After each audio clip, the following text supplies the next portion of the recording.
Welcome back to TCAM Sports Podcast. I'm your host, Cameron Tracewell. It is Sports Talk Saturday with Matt Delong, but today we do not have Matt Delong. Matt is getting married today. I'm proud of you, brother. I'm happy for you. You absolutely deserve it, man. Over the past couple years, getting to know you and get to spend time with you and get to hang out, it's been an honest blessing. This is a big moment for you, and I can't be any more happier. So enjoy this wonderful day, man. Love you. Have a great time. Anyway, we are going to jump into a little bit of college football week 3, Pitt versus WVU. Last week, Matt and I both discussed the importance of this game and the win that needed to happen. The Mountaineers pull off a win in Morgantown, 17-6 against Pitt. Garrett Green was playing. He got hurt in the game. We got to experience the first time Nico Marchiol coming out to play. He was 6-9 for 60 yards and a touchdown. What did we really talk about? What did we predict? We knew that Pitt's defense against the run was awful. It was horrendous. We predicted C.J. Donaldson Jr. would have a big night. He did. 18 carries, 102 yards, and a touchdown. The Mountaineers' defense, they stepped up, played well, caused a lot of 3-and-outs, and they did what they needed to do. The Mountaineers' big-time win, I'm happy for them. I'm happy that they got to accomplish this and get a win at home. It's a big deal for Neil Brown, but, this was a must-win at the end of the day. He had to win this game, in my belief, to, remain the head coach at West Virginia University, and I think it was a big-time win for the season. Now, they go into this week going to play Texas Tech. This is a big-time game for them, I think. I know Texas Tech is only 1-2 on the season, but got to keep going. Is Garrett Green going to be able to play? Are they going to play Nico? There have been reports that he wants Garrett Green to play. I think they'd be better off with Nico. I really do. I think the team rallies around Nico a little bit better, and we haven't seen enough of Nico. I think they could throw the ball more with Nico out there. I think his accuracy is going to be a little bit better than Garrett Green's, even though Garrett Green has the mobility to be able to run that. But we'll see what they do this weekend. And home game, I'm predicting West Virginia will win this game, and we'll see what they can do. There was also some other crazy games we've seen last week. We talked about this Colorado State game, and Matt and I were both wrong in the fact that we thought it was going to be an absolute blowout, right? We thought that it wasn't going to be a close game whatsoever. Colorado was going to take care of business. Man, what a game! What a lot to talk about here. Colorado State came to play, and I know everybody wants to talk about Travis Hunter. What happened to him? Getting hit by that guy and. Not going to be able to play the next couple of weeks, which is sad. But Shadir Sanders rallies this team from behind, 98-yard drive. He was 38 of 47, 348 yards, 4 touchdowns, and an interception.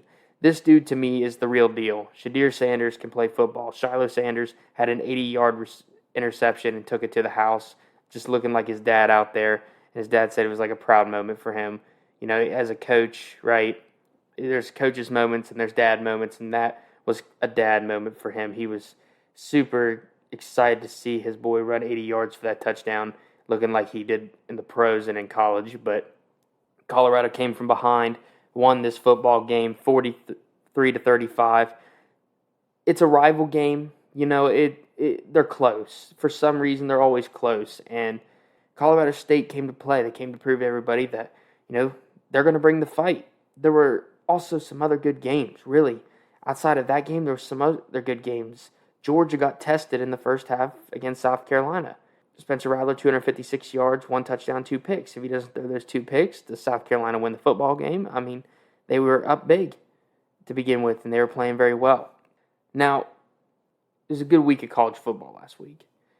Week 4, different scenario. We got a lot better games. Florida State and Clemson. Florida State, I think, wins this game. I know we talked about Dabo Swinney, and the Dabo Swinney is going to be over and stuff like that, and people are projecting that Dabo Swinney is done, and I came on here and I said that they're not done. He's a national champion head coach. He knows what he's doing, but I think Florida State, even though they had a close game with Boston College, which really concerned me, I didn't like that the game was 31-29 ending for Florida State. That's not what I wanted to see from the number 4 team in the country. But I think they will come down here and take care of business in Clemson after losing last year. Jordan Travis, Johnny Wilson, adding Keon Coleman out of Michigan State. These guys show up in the biggest moments and against the best teams. And I know Clemson's not a ranked team, but they are still a team in the ACC that has dominated all these years and can surprise anybody on any given moment. I'm picking Florida State to win this football game. I think they are the better team, and I think they are a top 4 worthy team this season. We have another big game this weekend. Number 6 Ohio State versus number 9 Notre Dame.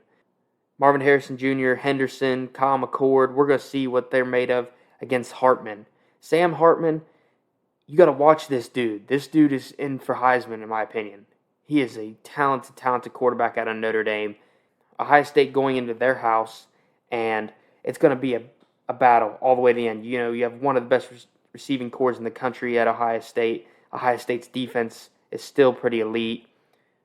Let's see what Sam Hartman can do, man. I'm actually really excited for this game. There's a potential that I would, and I think that Notre Dame could actually pull this off because of how good Sam Hartman really is. I think he's a super talented quarterback, and I think he can make big play after big play. He kind of reminds me a little bit of he reminds me of like a Sam Darnold in college a little bit. Like, just kind of has that little bit of swag, but, you know, he's super good. But he's better than Sam Darnold was. So I don't like Ohio State. I don't think Kyle McCord's really that great. Honestly, I just think what's around him is going to make him great. I think Sam Hartman is really that good, though. And I'm going to go with Notre Dame just because I want to see this guy shock everybody and beat Ohio State like he needs to. And make everybody know that he's in that Heisman conversation. I don't, however, expect Ohio State to lose. If they win, they are who they are. We know who they are.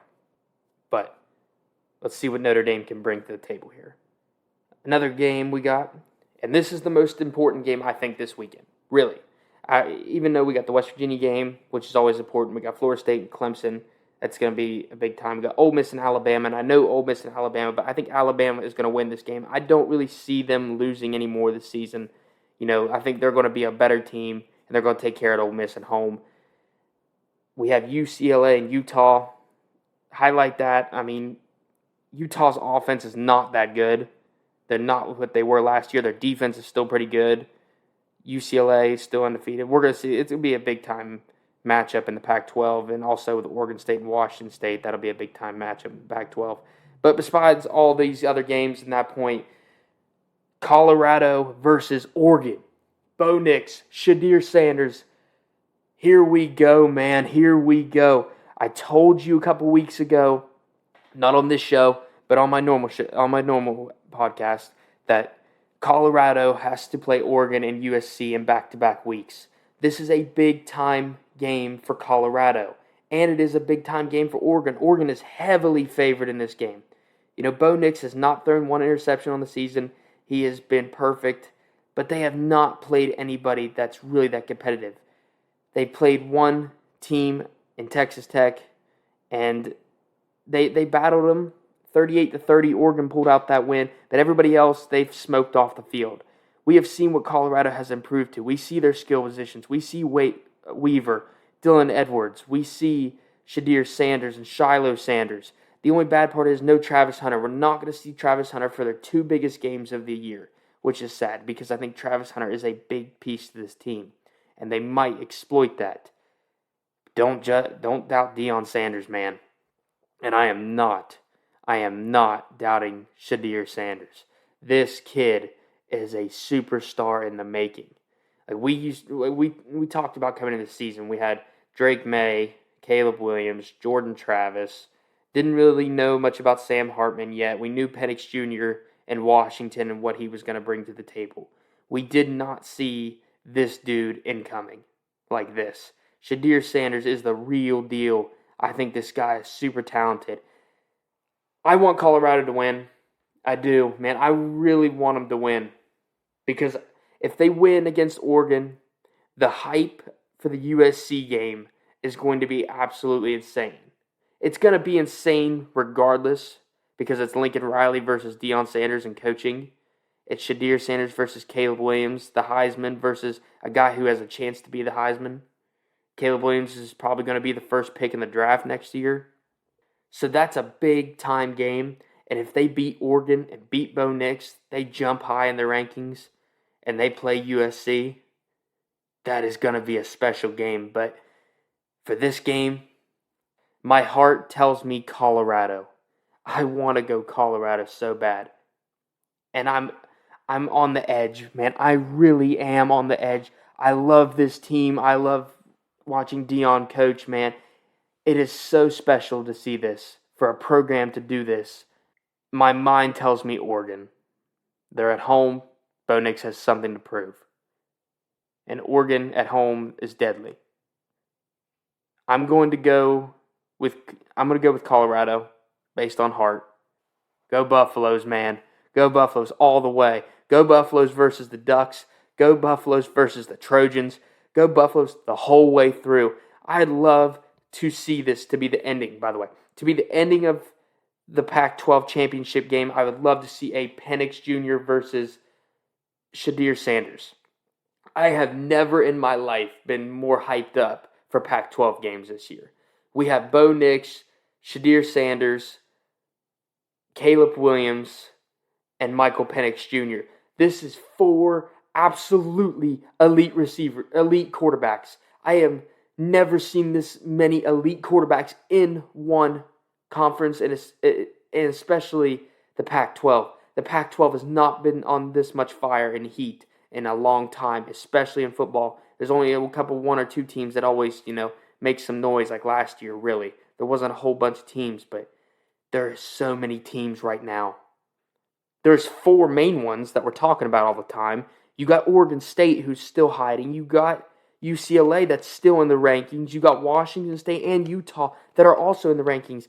Almost a lot of these teams throughout the entire conference are in the rankings. The ones that are not in the rankings that I've seen are Arizona, Stanford, Arizona State, and that's it.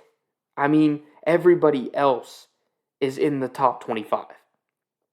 This is special. This is special to watch, and I am so excited to watch these games. I couldn't be more thrilled. Today at 3:30 on ABC.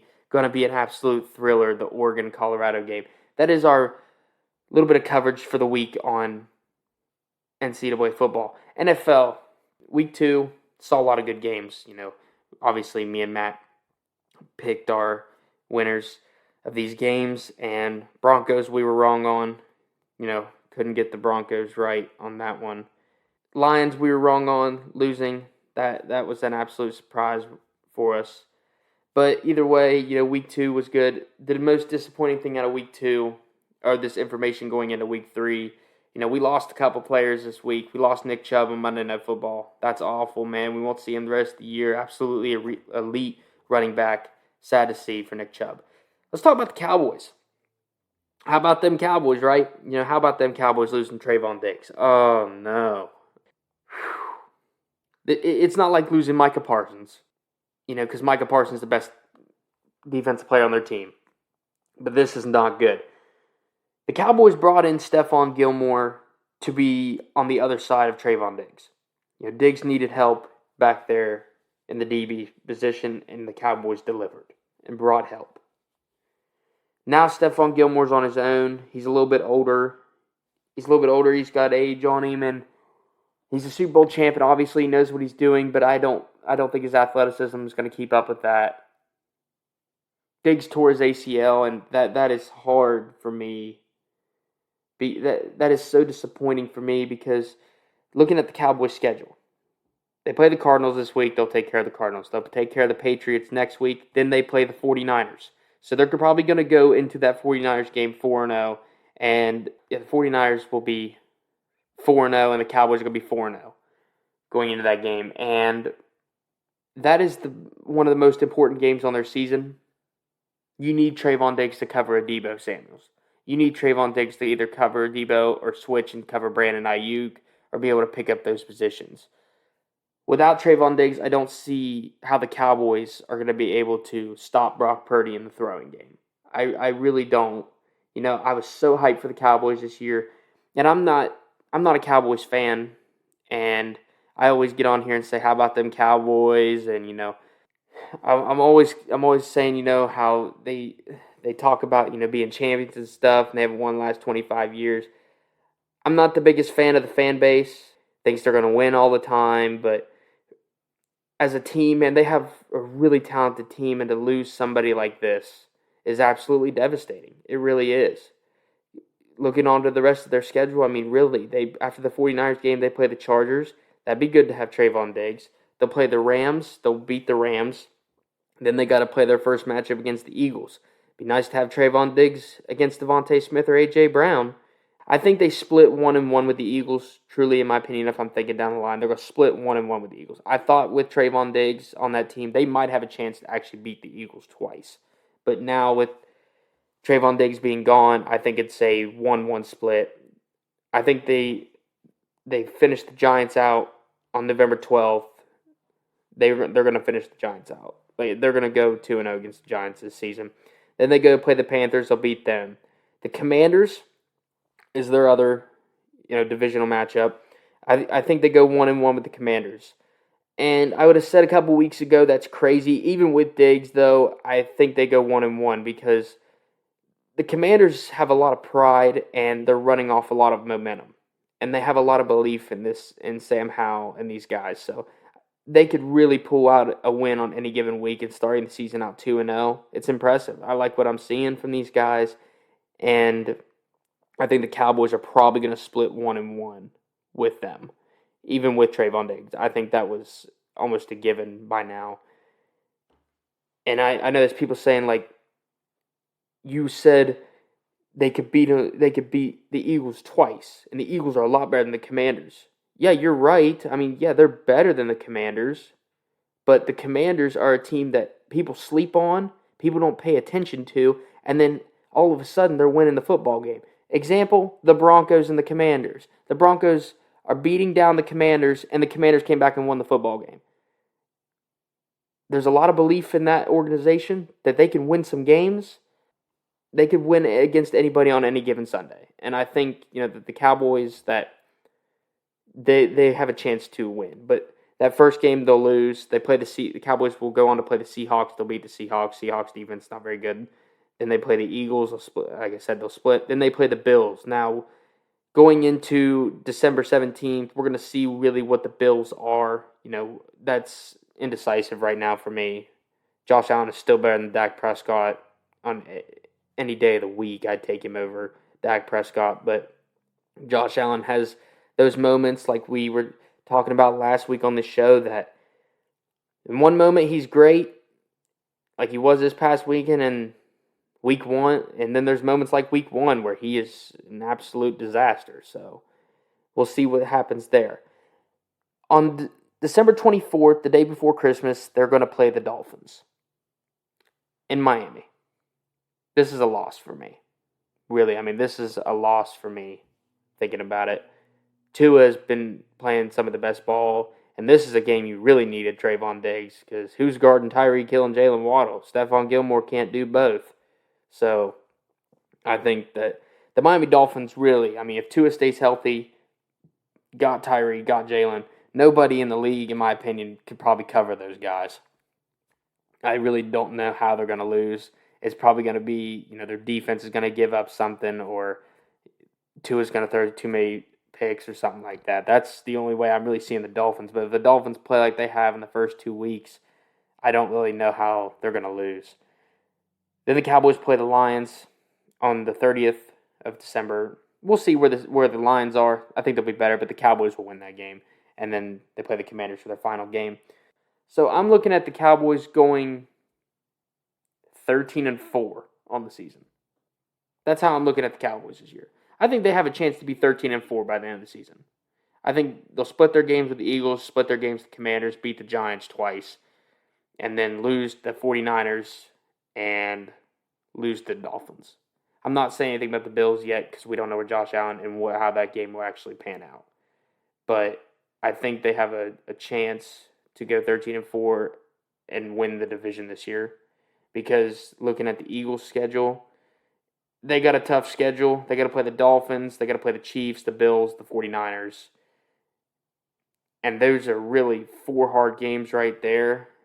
And then if I say they split a game against the Cowboys, that makes them 12-5 right there. So I'm thinking 12-5 for the Eagles. So I'm thinking the Cowboys win the division no matter what. I think they'd be better with Trayvon Diggs, going in the playoff run.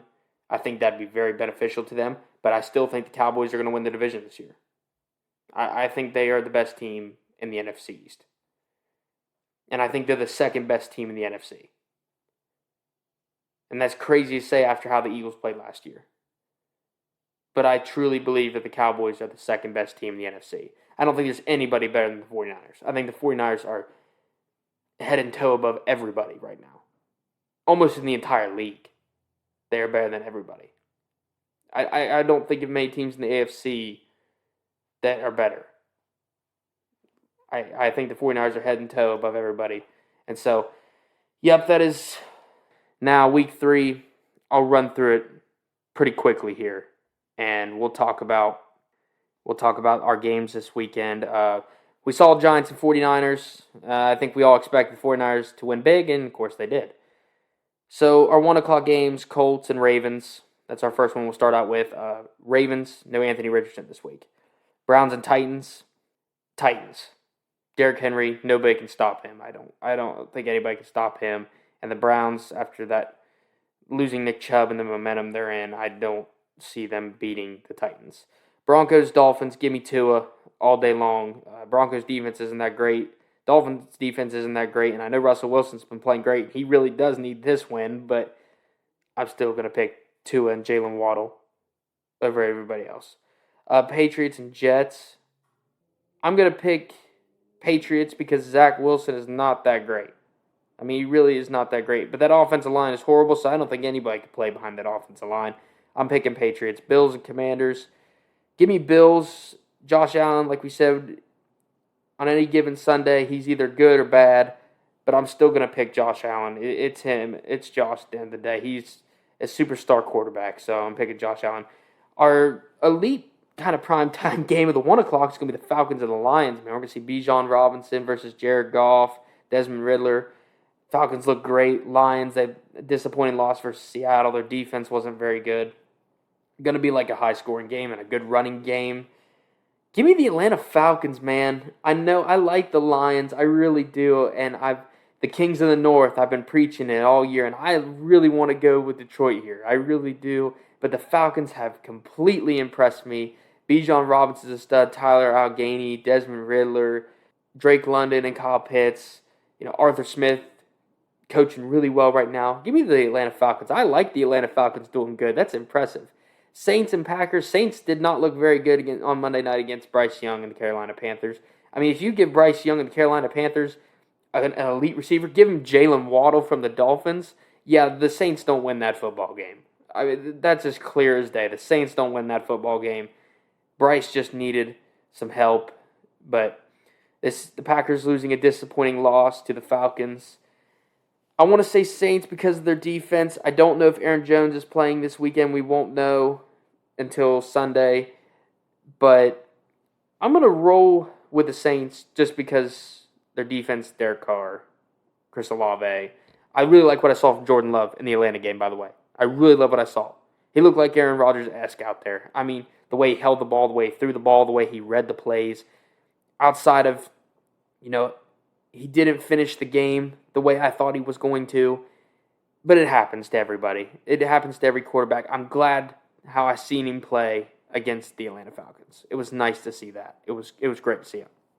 Texans and Jags. C.J. Stroud's been crazy. The Texans aren't very good, and they're not scoring a lot of points, but C.J. Stroud has been crazy this year.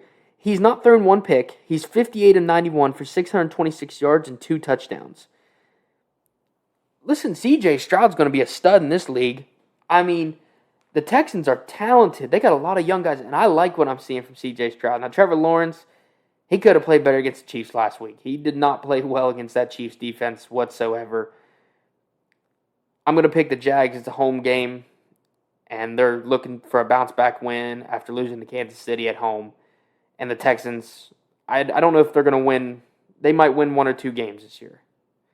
Not because I don't think they have a lot of young talent, just they don't have a lot of experience, and a lot of these other teams are a little bit better and more experienced than they are.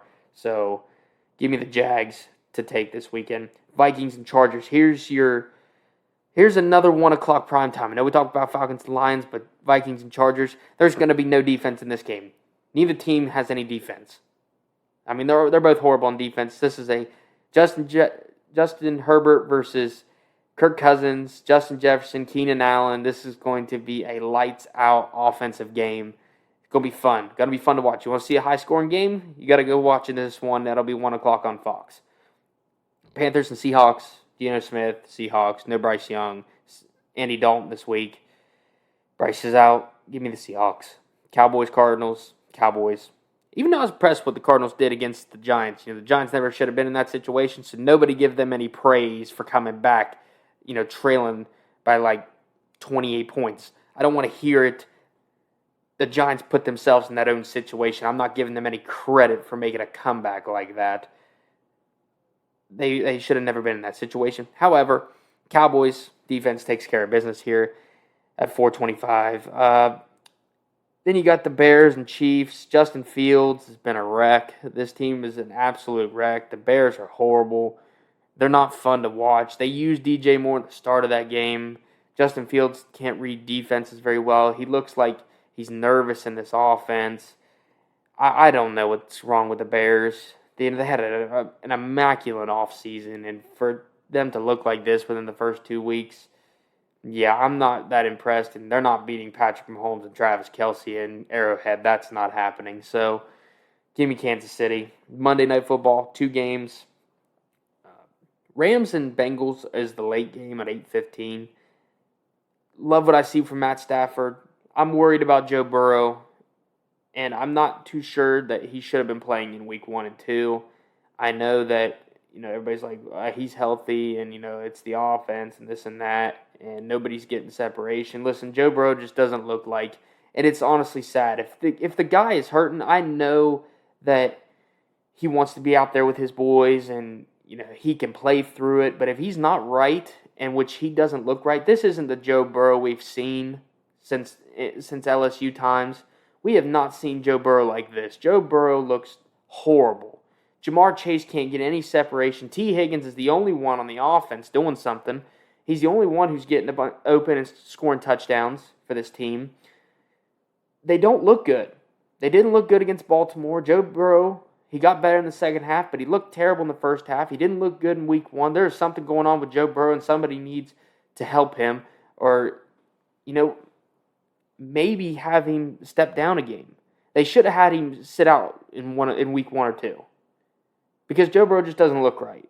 And now you're going to go into a Rams team who only was out 6 points of beating the 49ers. Matt Stafford's playing great. I don't know if they win this game. If I had to pick, I'm going to go Rams. Matt Stafford's just been on fire. And I don't know what's wrong with Joe Burrow. And until I see Joe Burrow be Joe Burrow again, like we know that swaggy guy in Cincinnati is, then I'm going to have to go with the Rams.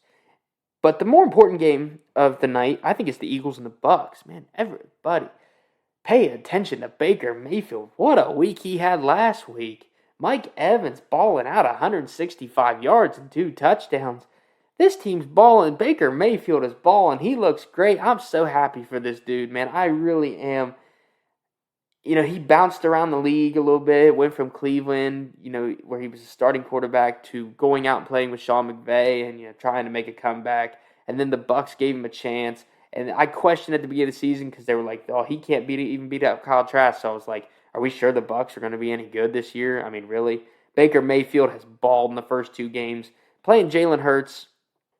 The Bucs are at home, and I don't know, man. I want Tampa Bay to win. I really do. I like Tampa Bay. I like Baker Mayfield. I like that swag, man. That guy, I've watched him since Oklahoma. I watched him at Texas Tech. That guy is absolutely electric. And if Baker gets his swag back, it is one of the funnest things to watch in football. And we all know what the Eagles are made of with Jalen Hurts, Devontae Smith, A.J. Brown, DeAndre Swift, who played great last week.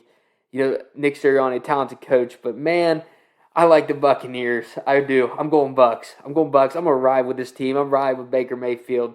Even though he was a Cleveland Brown at one time, and I don't like the Cleveland Browns.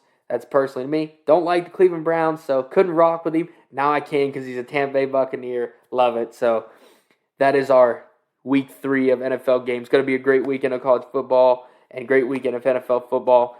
Again, congratulations to my brother Matt Delong. Happy you're getting married, man. Happy for you, man. You absolutely deserve it.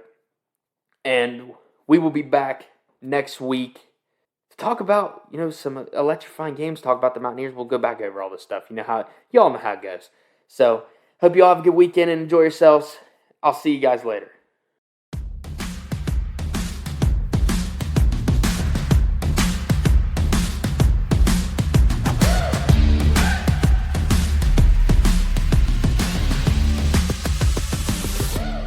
Take on the world.